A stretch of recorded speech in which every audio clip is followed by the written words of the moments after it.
To News Weekend Edition.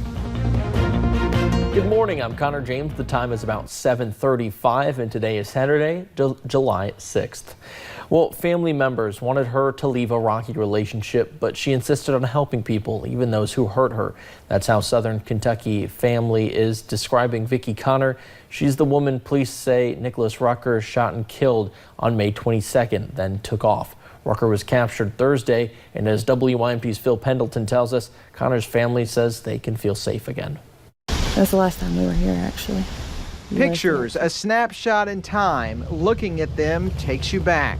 She wanted to help everybody. Ashley Burke thinks of that memory of her mother while visiting the place at Levi Jackson State Park. Her mother and her children loved visiting. She loved everybody. She talked to everybody. She tried to help everybody, including people that might hurt her. Burke says her mother and Nicholas Rucker were in a rocky on and off again relationship for several years that ended when police say Rucker shot and killed her. We tried numerous times to get her to just come home and to leave the situation because when it would get to a bad place or volatile, Mom, just come home. Kentucky State Police are still investigating the motive behind the murder. And Vicki Conner's family says they are still trying to figure out exactly what led to the deadly shooting as well. Rucker was captured early Thursday morning after 45 days on the run. She said, Ashley, they've got him. It's over. A collective sigh of relief from a family reeling with a tragic loss, all the while being terrified of the accused. Worried more so that something else was going to happen to somebody out in the community or wherever he was at. I didn't want anybody else to have to go through what we were going through. But with Rucker in jail, this family now turns their attention to seeking justice for the life taken. In Knox County, Phil Pendleton, WYMT Mountain News. Nicholas Rucker will answer to charges relating to his capture and arrest Monday, but we don't know when he will be arraigned on the murder charges in Whitley County. And yesterday we learned a Leslie County murder suspect appears to be out of jail. Officials tell us Alyssa Noble posted bond. She was set to go on trial later this month. Noble is accused of driving under the influence, crashing into a group of people in downtown Hyden, killing Paige Hayes. It is unclear if her trial date for the 22nd will be delayed. Now let's check in with meteorologist Kelly McShane for a look at your forecast this morning. Kelly, good morning to you. Good morning. We are off to a little bit of a foggy start and a few showers are popping up here and there. Let's go ahead and take you outside our front door right now. Sunshine trying to shine through those clouds, but overall we are seeing plenty of cloud cover this morning, and that's thanks to a lot of fog that is just starting to mix out right now, but still hanging around. You can see plenty of it throughout the region, especially through the central portion of the viewing area. So be sure to be careful on the roads this morning because we are dealing with plenty of fog. Satellite and radar showing a few sprinkles starting to pop up a little bit heavy as they move into Breathitt County, but overall not too much to worry about. Those will stay spotty and we will be dry for the majority of the morning, and those temperatures around the region upper 60s to low 70s to start off the day. We will get into those mid to upper 80s by the time we get to the afternoon, and as those temperatures increase, so do the storm chances, and I'll break those down in my forecast coming up in a little bit, Connor.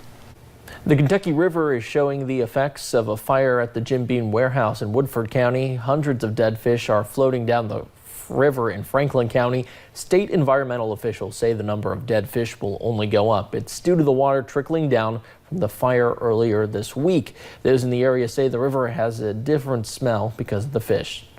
I can't imagine that you would catch anything right now because I expect most of them are dead. Folks aren't going to have much success fishing in the river for the next, probably a few weeks. The state has warned folks to not eat the fish affected by the runoff. However, they say drinking water likely won't be impacted, but it still may have a slight smell of bourbon.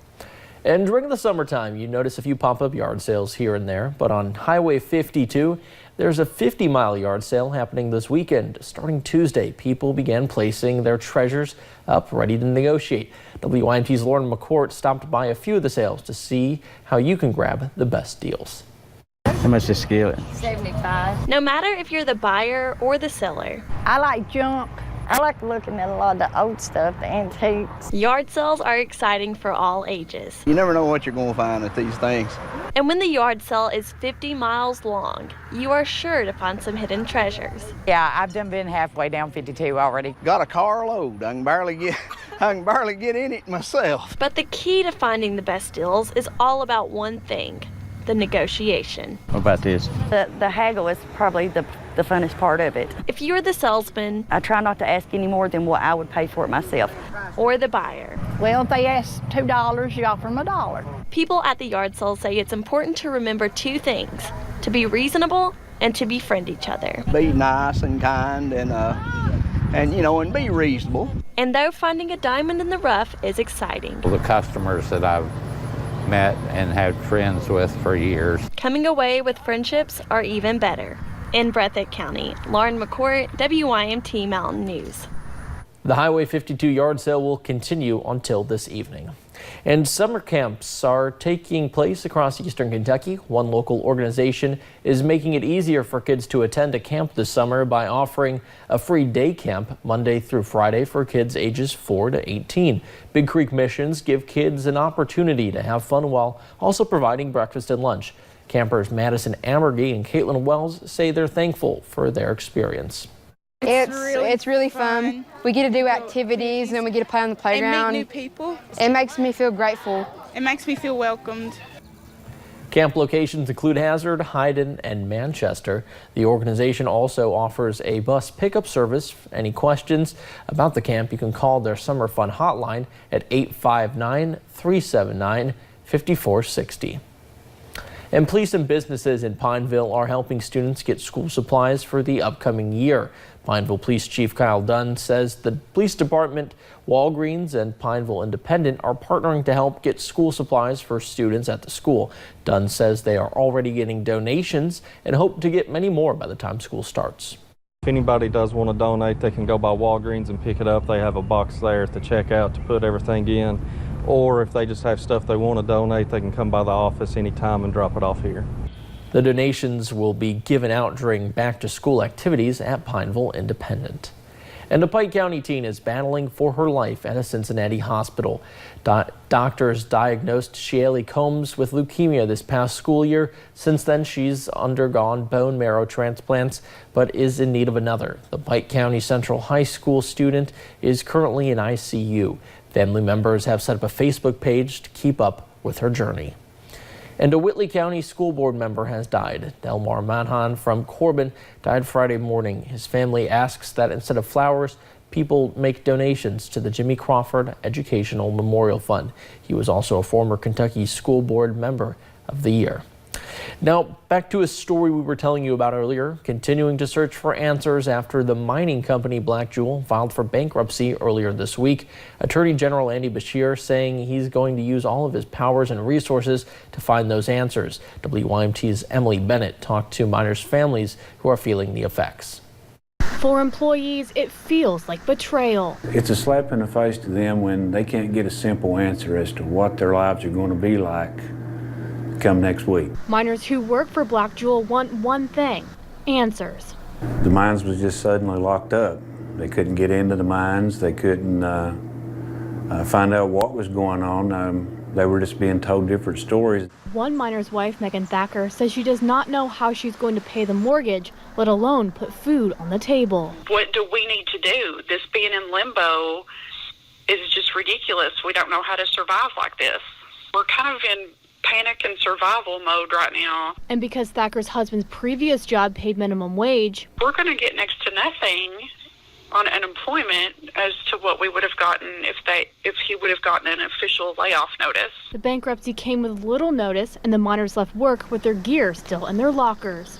A lot of those guys left the majority of their things because they thought they would have a job to come back to in just a couple of days. The gear being personal equipment worth thousands of dollars. Not having these tools is stopping some miners from searching for a new job. If they don't release this equipment, we will have to take some action on that.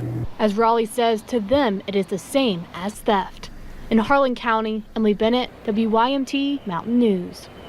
Now, earlier this week, a federal judge approved a $5 million loan to Black Jewel on the condition that the CEO, Jeff Hops, resigned.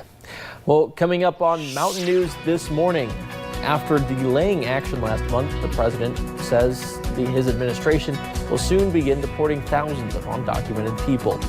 And later we will check in with Jason Lindsay to see what he's working for us in this morning's Hook on Science segment. You can expect a typical summer day today, and yes, that includes some storm chances. I'll have those details coming up next.